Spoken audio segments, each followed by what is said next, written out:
Windows 10 comes with a long list of pre-installed softwares that users never asked for.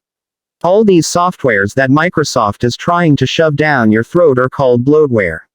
Since you don't really need them, the best approach is to simply uninstall them from your computer. One way to do that is to manually locate and delete them. But some of these softwares are so deeply rooted in your system that the only way to remove them is to run a series of specific PowerShell commands. How do I remove pre-installed Windows 10 softwares with PowerShell? Watch this video.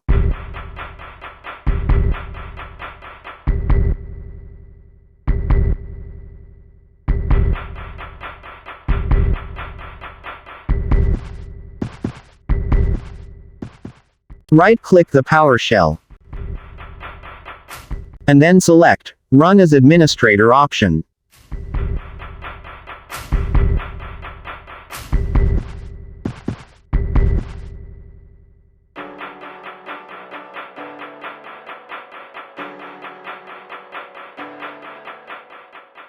You can get the code below this video.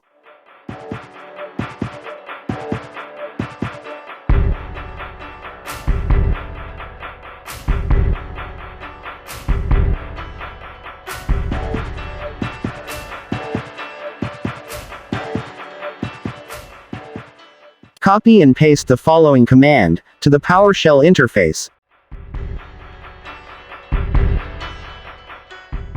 and press Enter to continue.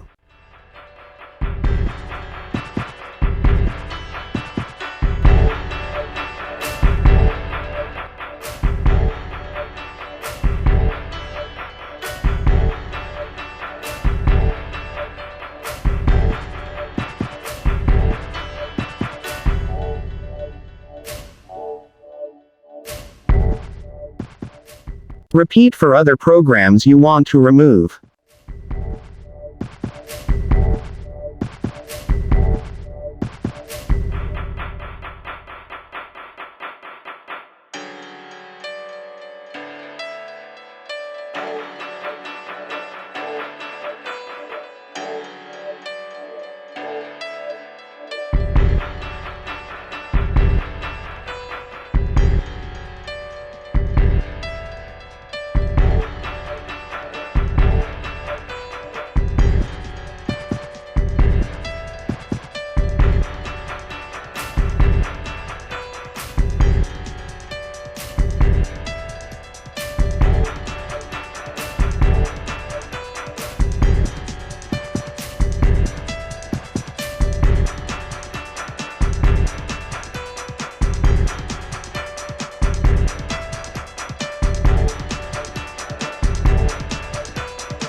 I hope you found this tutorial helpful. Thank you. Corong Edukasi, pusat informasi pendidikan terupdate.